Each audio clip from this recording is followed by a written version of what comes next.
This is Prime Crime Network. Welcome to the Filthy Badge series, Police officers take an oath to protect and serve, where we go precinct to precinct finding the dirtiest cops.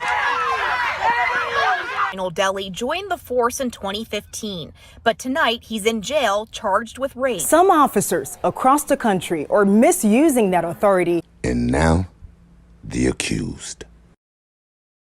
This Orange County Sheriff's deputy has been punished for a video she posted on TikTok.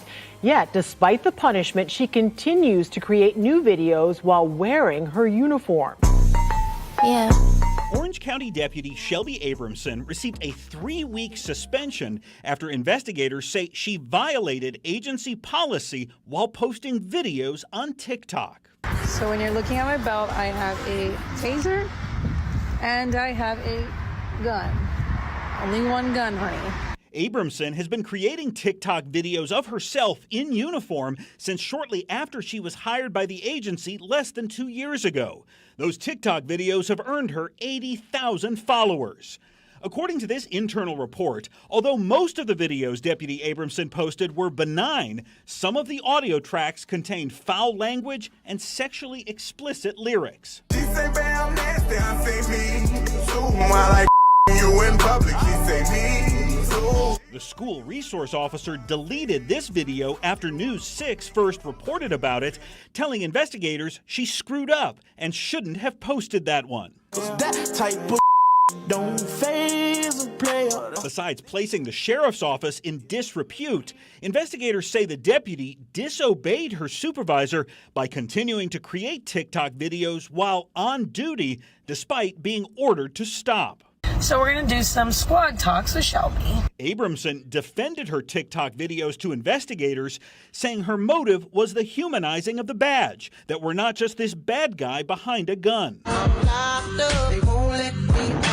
While the sheriff's internal probe was still underway, Abramson continued to post TikTok videos, including one recorded inside Epcot while the park was empty. Warning, do not add 30 pounds. Try this dance. Even after being punished, she has kept on making new TikTok videos for her online fans. The Orange County Sheriff's Office would not make Abramson available for an interview, and she told News 6 by phone that her supervisors instructed her not to speak with us. First tonight, a Prime Crime Network. exclusive. Anyone attempts to listen to this, especially that 5-foot-tall, deceitful, lying Orange County Sheriff named LaFleur, will seek prosecution, guaranteed. A sheriff's deputy accused of illegally eavesdropping on legally protected phone calls between an inmate and his attorney. It's late 2017, deep inside the Theo Lacey jail in Orange.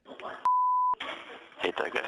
Jail inmate Taylor Camus Ferguson is having what are supposed to be privileged, confidential phone calls with his defense attorney, John Anderson. But you know the history of these cops, they're freaking liars. Attorney Anderson seems to have a sixth sense that this confidential call won't stay that way and issues this warning. Yeah. Hey, let me put something on this recording. To all you little bastard sheriffs are listening on this conversation, this is a conversation between an attorney and client, and you guys know it. Any attempt to listen to it or monitor it, you're committing a felony, and I will prosecute your ass or make sure your ass is prosecuted for it. So there. This is a big deal. This is no different than law enforcement putting a camera in your bedroom. A call between an attorney and client is absolutely privileged. There's no excuse for law enforcement to listen in. How did this happen? Orange County Public Defender Scott Sanders, who blew the lid off the Orange County Jail informant scandal in 2014, pieced together what appears to be a damning tale centered on Sheriff's Deputy Matthew LaFleur. Absolutely illegal. It's illegal because it's a violation of the Sixth Amendment. Because it's illegal because there's an eavesdropping statute. Records from a secret 2019 audit by the Sheriff's Department first came to light in a separate case LaFleur investigated and showed that LaFleur repeatedly accessed recordings of phone calls from the jail to defense attorney Anderson. And LaFleur's own log notes show that he listened to at least 5 recordings of calls between Anderson and his client, inmate Camus Ferguson. Those calls, just a few of the thousands of private attorney-client conversations that were accidentally recorded in what's been described as a software glitch in 2015. At the time, when you looked at the records, it was clear he was listening to a bunch of calls. So instead, he writes notes to make it look like he has no idea there's an attorney on the line until the 5th call that he accesses. We now have the recordings, and the recordings are just filled with attorney-client communications. They're all about his case. They're warnings. Don't listen to these calls. It's that amazing. Anderson says he routinely gives this warning with all of his clients, even before he suspected LaFleur. There's a telephone communication between attorney client, and then he attempts to record, monitor, listen in to this conversation. Is a felony. Anderson says it all started with this, the 2016 arrest of his client, Camu Ferguson, in Laguna Beach for alleged identity theft. That's LaFleur moving in with his gun drawn. Here's the issue. In LaFleur's search warrant affidavit, he wrote that he saw Taylor and another man moving items between 2 vehicles, including 2 printer-scanner combos. Anderson says the video shows nothing of the sort. And it looked like there was a backpack of something small that he may have been holding onto. Nothing was moving back and forth. And the second individual that investigator LaFleur claims was also moving credit card fraud equipment back and forth, never happened. The other fellow got out and lit up a cigarette standing on the other side of the car. Once Anderson got the video, he filed this complaint against LaFleur with the Sheriff's Department and the Orange County District Attorney. Because of his complaints and that video, Anderson says his client got a plea deal from the DA, probation, and a suspended sentence. But months later, in August of 2017, Camu Ferguson is arrested again for alleged identity theft, and once again, it's Deputy LaFleur walking him out in handcuffs. When the defendant went back into custody, LaFleur starts accessing those calls.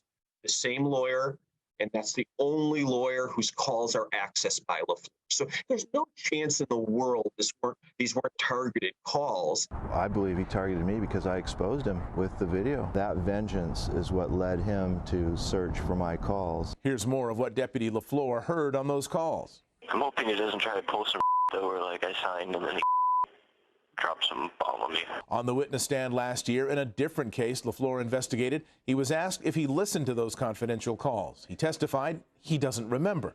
And my argument to that is these are the most unforgettable calls of your entire career. Anyone attempts to listen to this, especially that 5-foot-tall, deceitful, lying Orange County Sheriff named LaFleur, will seek prosecution, guaranteed. They're making fun of him. They're mocking him as 5-foot-tall LaFleur. Stop listening to these calls. You could not listen to these calls and forget it. LaFleur also testified that no one with the Sheriff's Department or DA's office ever investigated him for listening to those calls, even though the logs surfaced in 2019. No investigation, no discipline. And in January of this year, LaFleur was promoted to sergeant. Thank you for watching Prime Crime Network, your source for urban and suburban and around the world news. Hit the subscribe, like, and the notification bell. And check us out on primecrimenetwork.com.